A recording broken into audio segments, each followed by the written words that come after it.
আসসালামু আলাইকুম বন্ধুরা, আজকের ভিডিওতে আপনারা দেখতে পারবেন কিভাবে অল্প টাকায় একটি সোলার আইপিএস তৈরি করা যায়। এইটাই আজকে জানাবো। তো ভিউয়ার্স, দেখুন আমার কাছে কিন্তু একটা সোলারের ব্যাটারি রয়েছে, তার সাথে কিন্তু আমি আইপিএসটি কানেক্ট করেছি। তো আপনাদের জন্য এই আইপিএসটি ভালো হবে কি না, বা আপনারা কিভাবে 1000 ওয়াট চাইনিজ ইনভার্টারকে অটো করবেন বা 1000 ওয়াট চাইনিজ ইনভার্টার দিয়ে একটি আইপিএস বানাবেন, বা কীভাবে একটি মিনি সোলার আইপিএস বানাবেন, এটি আজকে দেখাবো। তো দেখুন, আমি কিন্তু কিছু কাজ আগেই করে রাখছি। আমার কাছে কিন্তু পুরাতন একটা ফ্রিজের স্টেবিলাইজার ছিল, সেটাতে কিন্তু আমি কিছু কিছু জিনিস অ্যাড করছি। যেমন দেখুন, এখানে কিন্তু একটা মিটারের মতন ছিল, সেটা খুলে আমি কিন্তু এখানে ভেরো বোর্ডে কিন্তু দুইটা এলইডি কানেক্ট করে নিয়েছি। এই এলইডির মাধ্যমে আমরা জানতে পারবো যে কারেন্ট আছে কি না, বা কোথা থেকে চলতেছে, সোলার থেকে চলতেছে নাকি সোলারের ব্যাটারি থেকে চলতেছে নাকি কারেন্ট দিয়ে চলতেছে, সেটাও দেখা যাবে। আর এটা কিন্তু সম্পূর্ণ অটো হবে, অর্থাৎ কারেন্ট থাকলে কারেন্ট দিয়ে চলবে এবং কারেন্ট চলে গেলে কিন্তু এখান থেকে চলবে, এবং এটা কিন্তু কারেন্ট থেকে চার্জ করবে না, অর্থাৎ সোলার থেকে চার্জ করবে। তো ভিডিওটি সম্পূর্ণ দেখার অনুরোধ রইল। আর এটা কতটুকু আপনাদের জন্য কাজে আসবে সেটিও কিন্তু আপনারা জানতে পারবেন। তো এখানে দেখতে পেলেন যে আমি কিছু কিছু কাজ করে রাখছি। এখানে যে এলইডি লাগিয়েছি, যেটা হচ্ছে কেসিংয়ের সাথে লাগানো আছে, সেখানে কিন্তু আমি 10K রেজিস্ট্যান্স ব্যবহার করেছি। আর এখানে দেখুন, এখানে একটা সকেট ব্যবহার করেছি, সকেট কিন্তু আমি লাগিয়ে নিয়েছি যেন আমরা এখান থেকে সোলার লাগাতে পারি। আর নিচে আছে 3 পিন সকেট, যেটা দিয়ে আমাদের এসি আউটপুট হবে। আমাদের অটো করার জন্য প্রয়োজন হচ্ছে 3 পিসের রিলে। এখানে আমি ব্যবহার করছি 6 ভোল্টের রিলে। এগুলো হচ্ছে 5 পিনের আর কি রিলে। 6 ভোল্ট কিংবা 5 ভোল্টের রিলে কিন্তু আপনাদের প্রয়োজন হবে এটি অটো করার জন্য। তো আমি এগুলো কিভাবে বানাই আপনারা অবশ্যই শুরু থেকে শেষ পর্যন্ত দেখবেন। অল্প একটু ভুল হলে কিন্তু সমস্যা হতে পারে। দেখুন, আমার এখানে এরকম ধরনের হচ্ছে চার্জার প্রয়োজন হবে। এটা হচ্ছে মোবাইল ফোনের সাধারণ একটি চার্জার, শুধুমাত্র এখানে আমি দুটো তার লাগিয়ে নিয়েছি, যেটা আমাদের কারেন্টে যায় প্লাগের, সেখান থেকে কিন্তু দুটো তার লাগিয়ে নিয়েছি। আর এটা হচ্ছে আমাদের 5 ভোল্ট আউটপুট, এটা দিয়ে আমাদের হচ্ছে 5 ভোল্ট আউট হবে আর কি। আর এই হলো আমাদের 1000 ওয়াট চাইনিজ ইনভার্টার। এই যে দেখুন, এই যে 1000 ওয়াট চাইনিজ ইনভার্টার, এটা কতটুকু ভালো, এটাতে কী পরিমাণে লোড দেওয়া যায় এটার সম্পর্কে কিন্তু আমাদের বিস্তারিত ভিডিও আপলোড করা আছে। অনেক কয়টা কিন্তু ভিডিও আপলোড করা আছে, আপনারা ভিডিও ডিসক্রিপশন বক্স থেকে সেই ভিডিওগুলো একটু কষ্ট করে দেখে আসবেন, এবং এই ভিডিওর অ্যান্ড স্ক্রিনেও কিন্তু আপনারা ভিডিও দেখতে পারবেন এই 1000 ওয়াট চাইনিজ ইনভার্টারে। তো এই 1000 ওয়াট চাইনিজ ইনভার্টার সম্পর্কে আমি এক কথায় বলে দিই, এই 1000 ওয়াট চাইনিজ ইনভার্টার থেকে আপনারা 100 ওয়াটের মতন চালাবেন। এর বেশি চালালে কিন্তু এটা কিন্তু নষ্ট হয়ে যাওয়ার সম্ভাবনা রয়েছে। এটা নষ্ট হয়ে গেলে কিন্তু বেশিরভাগ ক্ষেত্রে কিন্তু এটা কিন্তু ঠিক করা যায় না। যাই হোক, আপনারা যদি কেনেন তাহলে ইউপিএস কিনবেন, পুরাতন ইউপিএস, সেটা দিয়ে কিন্তু অটোমেটিক সিস্টেম করাই থাকে। তো যাই দেখুন, আমি এখান থেকে তারটা কেটে নিচ্ছি, যেহেতু এটার যে ক্রোকোডাইল ক্লিপ বা যে ক্লিপটা থাকে সেটা কিন্তু নষ্ট হয়ে গেছে। আর আমি এভাবে কেটে নেওয়ার ফলে কিন্তু এটা কিন্তু অনেক মজবুত হবে। তো যাই হোক, আমার যেহেতু ইনভার্টারটি পড়েছিল আর যেহেতু কেসিংগুলোও কিন্তু পড়েছিল, যার কারণে আমি এটা দিয়ে আইপিএস তৈরি করছি। আপনারা ভিডিওটি দেখুন, যাদের এখনও এই যাদের এই ইনভার্টার রয়েছে তারা কিন্তু আমার মতন করে অটো করে নিতে পারেন।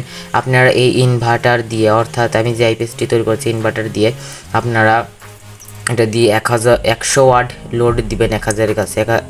1000 লেখা থাকলেও কিন্তু এটাতে 1000 ওয়াট কিন্তু আসে না। আপনারা ভিডিওগুলো একটু দেখে নেবেন, ভিডিও ডিসক্রিপশন বক্স অথবা ভিডিওর অ্যান্ড স্ক্রিন থেকে। তো দেখুন, আমাদেরকে সোলার থেকে যে তারটি আসছে ভিউয়ার্স, নেগেটিভ এবং পজিটিভ, সেটা কিন্তু ইনভার্টার নেগেটিভ এবং পজিটিভের সঙ্গে লাগিয়ে দিব, কারণ ইনভার্টার নেগেটিভ এবং পজিটিভ সেটা কিন্তু আমাদের ব্যাটারিতেও যাবে। আমি এটা যেভাবে করছি এটা হচ্ছে যেন সোলার থেকে চার্জ হয়। আর আমার সোলার হচ্ছে 30 ওয়াটের, এবং যে সোলার ব্যাটারি রয়েছে সেটা হচ্ছে 30 এম্পিয়ারের, যার কারণে সবসময় চার্জ হলেও কিন্তু সমস্যা নেই। আপনাদের যদি ব্যাটারির এম্পিয়ার যদি কম হয় এবং সোলারের ওয়াট যদি বেশি হয়, সেক্ষেত্রে আপনারা 12 ভোল্টের অটো কাট চার্জিং সার্কিট ব্যবহার করবেন। যদি আপনাদের ব্যাটারি দুইটা হয় তাহলে 24 ভোল্টের অটো করা লাগবে। তো যাই হোক, আপনাদের 12 ভোল্টের অটো কাট চার্জিং সার্কিট দিয়ে অটো করে নেবেন। যদি আপনার সোলারের ওয়াট বেশি হয় এবং ব্যাটারির এম্পিয়ার কম হয় তাহলে ব্যবহার করতে পারেন। তো আমি এখানে লাগাচ্ছি না ভিউয়ার্স, দেখুন পিছনের থেকে আমি একটা নাট দিয়ে খুবই টাইট দিয়ে লাগাবো, এবং দুইটা ডায়োড ব্যবহার করব লাল তারে। তো আমি কালো এবং লাল হচ্ছে আমাদের ইনভার্টার নেগেটিভ এবং পজিটিভের সঙ্গে সুন্দর করে খুব টাইট করে লাগিয়ে দিচ্ছি। আসলে আইপিএস বানাতে অনেক সময়ের প্রয়োজন, যার কারণে আমি ভিডিওটি অনেক স্পিড বাড়িয়ে দিয়েছি। আপনারা দেখুন, এগুলো কিন্তু অনেক সহজ কাজ করা। আমি মিনি আইপিএসটি বানাচ্ছি। আপনারা ভিডিওটি শুরু থেকে শেষ পর্যন্ত দেখার চেষ্টা করবেন।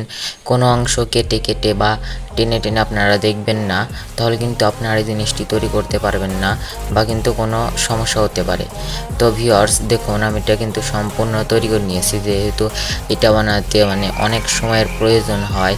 আপনাদের মূল যে জিনিসটা সার্কিট ডায়াগ্রাম, সেটি এখন আপনাদেরকে বুঝিয়ে দিচ্ছি, তারপরে কোনটা কোথায় লাগিয়েছি সেটাও দেখাবো।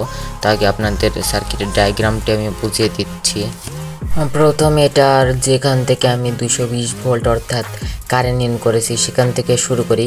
এখানে যে সি লেখা দেখতে পাচ্ছেন, এটি হচ্ছে চার্জার যেটা কারেন্টে যায়, অর্থাৎ 2 তার যেটা কারেন্টে যায় সেই প্লাগের 2 তারটা কিন্তু আমি এখানে কিন্তু কারেন্টে লাগিয়ে দিয়েছি। এখানে যে আমরা এসি কয়েল ব্যবহার করেছিলাম সেখান থেকে লাইন এসে আমাদের 5 ভোল্ট চার্জার থেকে আউট হয়েছে 5 ভোল্ট।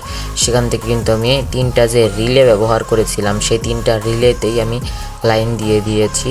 আর রিলের কিন্তু কোনো নেগেটিভ পজিটিভ নেই, রিলের যেখানে হচ্ছে কয়েল টার্মিনাল সেখানে কিন্তু আমি লাগিয়ে দিয়েছি। আর রিলে দিয়ে এই কাজটি যেহেতু আমি করছি, রিলে কীভাবে কাজ করে এই বিষয়টি আপনাদের অবশ্যই জানতে হবে। সের জন্য ভিডিও ডিসক্রিপশন বক্সে লিঙ্ক দেওয়া থাকবে এবং ভিডিওর হ্যান্ড স্ক্রিনেও আপনারা দেখতে পারবেন। সেখানে ক্লিক করে অবশ্যই ভিডিওটি দেখে নেবেন বা আমার চ্যানেলে গিয়ে আপনারা দেখতে পারেন যে রিলে কীভাবে কাজ করে, অবশ্যই দেখে নেবেন, তাহলে আপনাদের এই জিনিসটি বুঝতে সুবিধা হবে।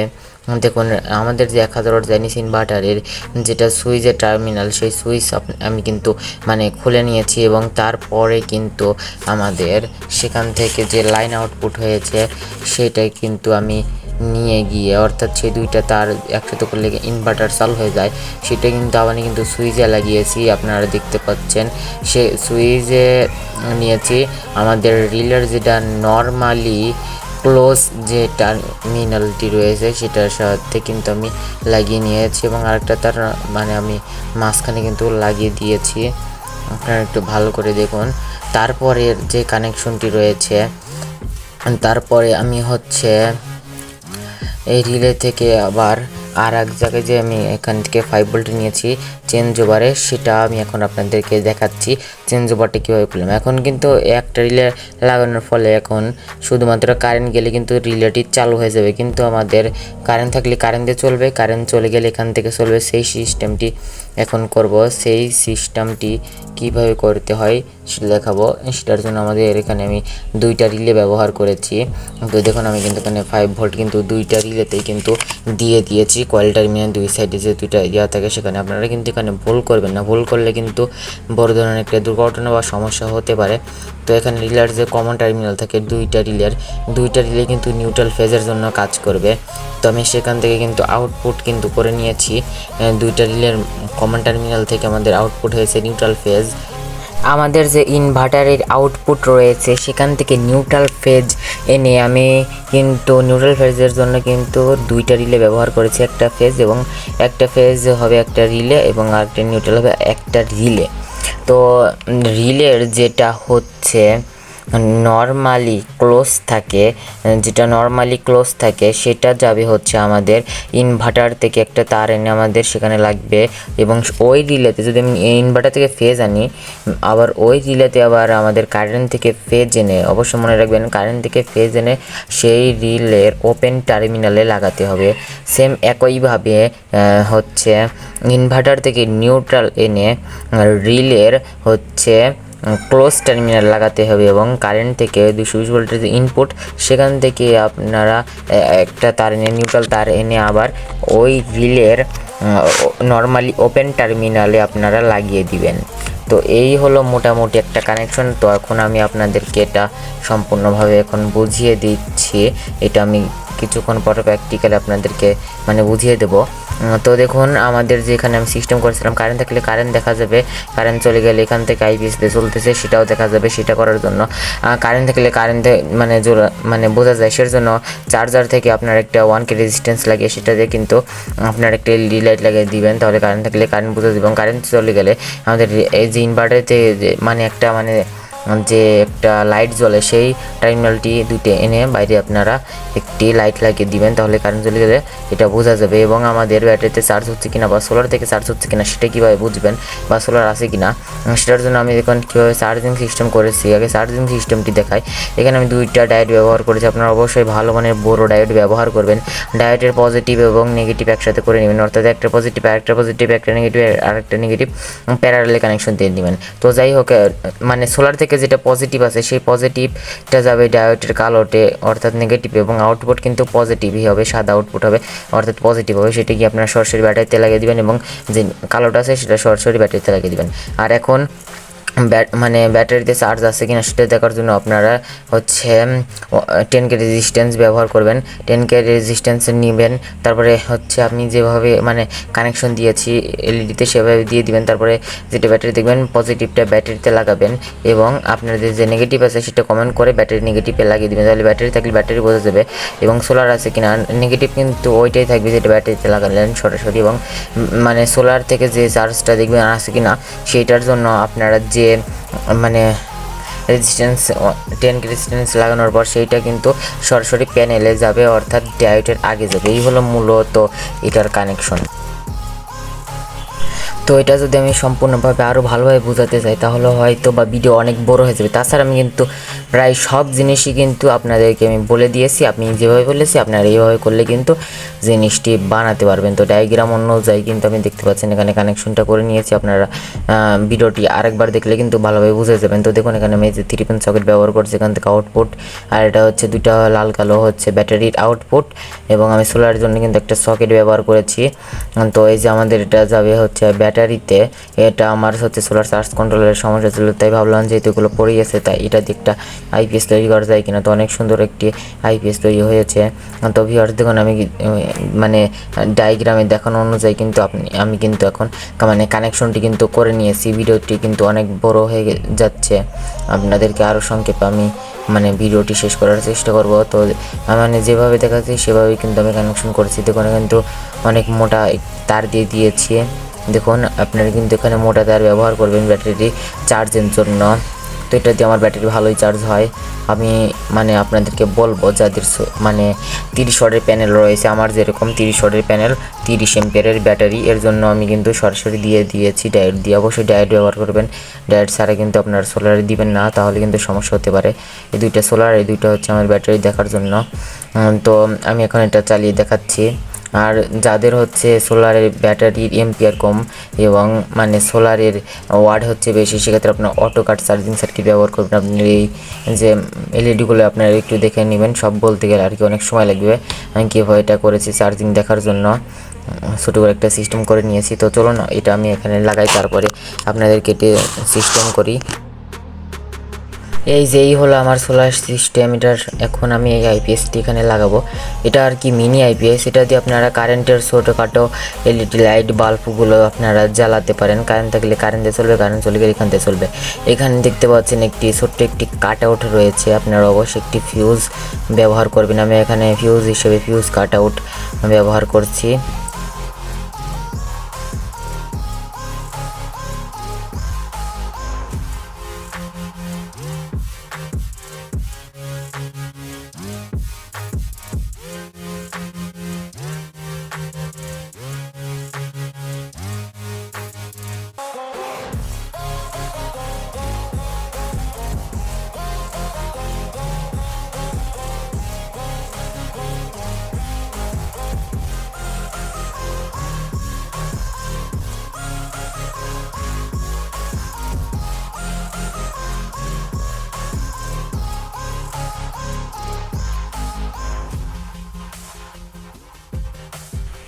ভিউয়ার্স লক্ষ্য করুন, আমাদের ব্যাটারি এবং সোলার কানেকশন করার পরে কিন্তু আমাদের ব্যাটারি ইন্ডিকেটর এবং সোলার ইন্ডিকেটর কিন্তু জ্বলছে। ভিউয়ার্স এই যে দেখুন আমাদের ব্যাটারি এবং সোলার ইন্ডিকেটর কিন্তু খুব সুন্দর কিন্তু জ্বলছে।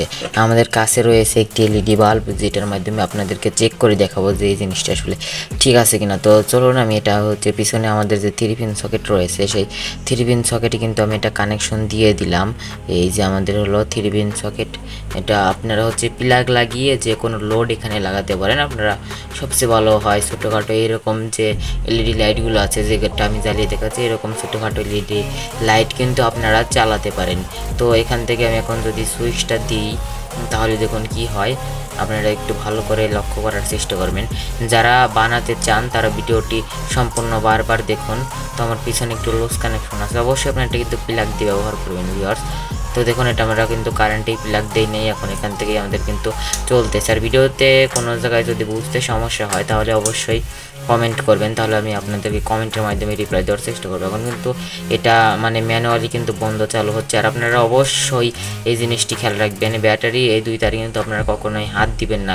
আপনারা অবশ্যই খেয়াল রাখবেন এখানে যে আমার হাতে যে এসি কট দেখতেছেন, এটা কিন্তু আপনারা কারেন্টে লাগিয়ে রাখবেন। আর এটাতেও কিন্তু আপনারা হাত দিবেন না এই এসি কটে।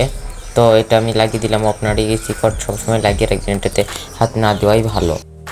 ভিডিও থেকে যদি কোনো কিছু বুঝতে সমস্যা হয়ে থাকে তাহলে অবশ্যই কমেন্ট বক্সে জানিয়ে দিবেন।